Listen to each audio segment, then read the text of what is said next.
北戴河会议期间，一条引发关注的消息流出：82集团军的部署行动疑似是张又侠亲自下令，绕过习近平的正常指示流程。更不寻常的是，这项军令讯息还在第一时间被外流，引发外界的质疑：习近平是否根本不知情？此事让人怀疑，中共军队内部是否出现了双线指挥的现象？在中共4中全会召开前的敏感时刻，高层权力结构是否正在悄悄发生变化呢？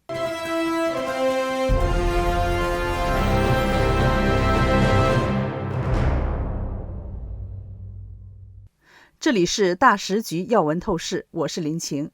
央视节目策划人、记者田畅在风传媒撰文，称北戴河暑休变身中国版大卫营。一批在北戴河休假的年轻中共党政干部，每日都在进行跨界别、跨领域的专家学术交流会。这些讨论的内容多与当今中国社会治理和经济发展及意识形态的内容相关。官方的画面显示，像央视新闻播音部主任康辉、中国科学院院士、深圳医学科学院创始院长、深圳湾实验室主任严宁等，都是典型的70后干部。还有像中国工程院院士、中国探月工程总设计师吴伟仁、著名历史学家钱承丹教授等也出现在北戴河。中国官媒报道称，中共中央邀优秀专家代表到北戴河休假，是中共党和国家人才工作的一项重要制度性安排。这些专家学者的暑假交流，也是为今年秋季举行的中共20大4中全会做决策支撑。在这一篇其乐融融的问计问策表面和平氛围下，中共权斗的暗流在涌动。从7月9号晚上，北京长安街街头有民众拍摄到多辆坦克罩着铁皮，伪装成道路检测车辆，直接开在北京的大马路上，就已经说明军队早已开进北京城，镇守中央。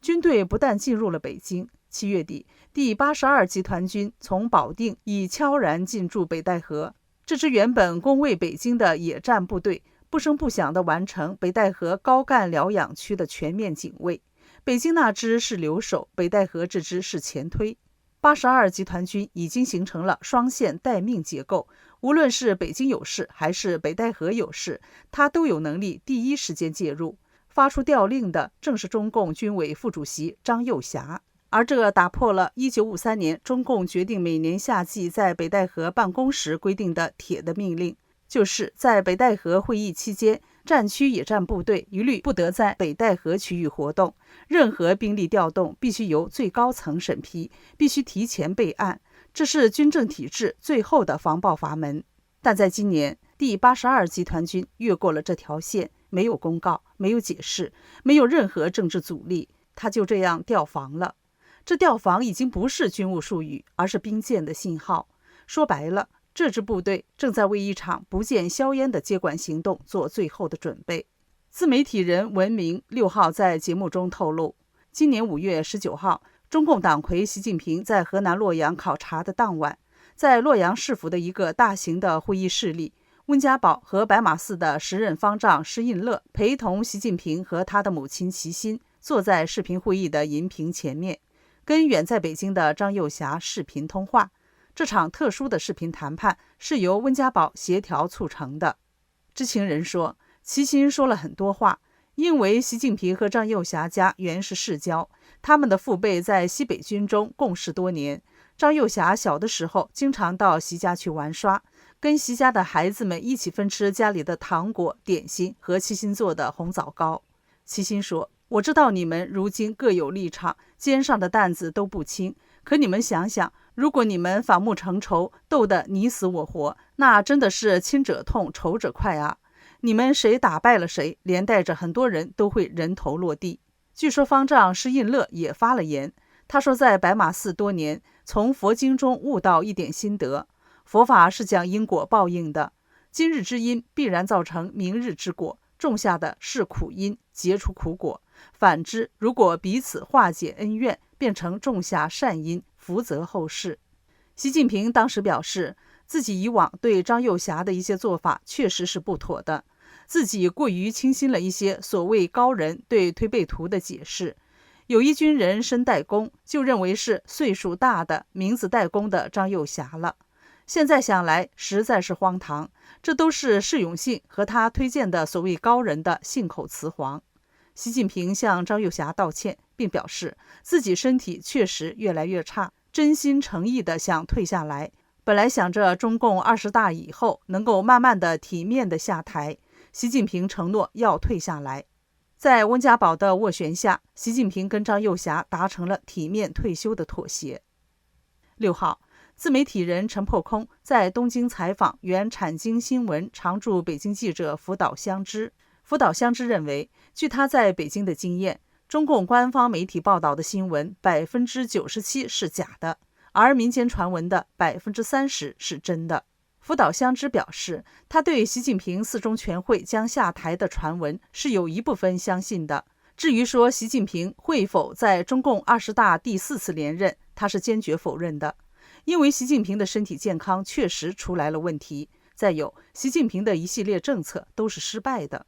台湾政治学、法学学者李守正在信传媒撰文表示，习说话不算数，恐怕也是元老反习派们心中的闷结，特别是在中共党的民主集中制、党内民主生活会等非正式制度的机制下，给了习近平黑龙摆道的空间。而若不是去年以来接连发生的意外之事，引致短暂掌握军权的张幼霞与元老派的迅速结盟，其实早已无从撼动习近平长达13年执政打造的铁桶江山。所以挑战习的权威是极其困难的事。当然，习近平更不可能束手就范，当上华国锋第2。所以这1年来，习屡次试图反扑的传闻应是真实的，这符合习的个性。而习反扑不成也是真的，不然不会看到海外如雨后春笋般的各种中共内部消息。因为眼下习近平若想武斗，面对反习派有军权护体，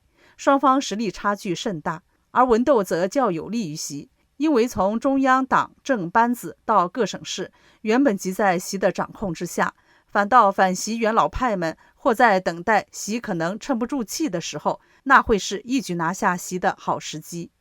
中共军队向来是左右中国政局动向的重大力量，中共军队为谁保驾护航，等同宣告谁胜券在握。如果习近平顽抗反复，反习派会通过中共公安局特勤局上手段，对习全面监管，形同政变。到时习的中共总书记、国家主席、中央军委主席等职务将全部交出，通过中共4中全会，胡锦涛、温家宝、张幼霞等反习派将全面接手。李守正相信事情不会发展到这么鱼死网破的地步，但反习派会致力于北戴河民主生活会等非正式制度上与习较量，而习寻思通过党的中央委员会议依较高下的企图，这样的权力博弈在未来2个月内仍将持续进行。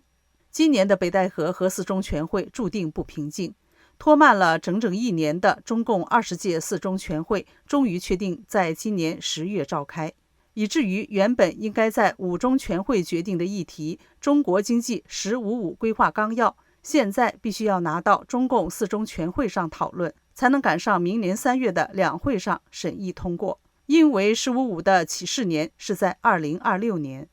习近平抓到牌了。中共官媒新华社8月4号报道，中共党魁习近平近日指示，就“十五五”规划编制工作搞一次全过程民主，在网络上广泛征求意见。本来是中共国务院总理李强的工作，但在中共党媒和官媒的报道中，根本就没有提李强一个字。难怪李强身为总理也受到外国 CEO 的冷落。美中贸易全国委员会8月1号在官方微信公众号发文称， USCBC 董事会代表团7月30号在北京完成为期2天的访华活动。代表团由联邦快递集团总裁瑞斯伯任团长，包括波音、普华永道、苹果公司、高盛集团等多家媒体高层。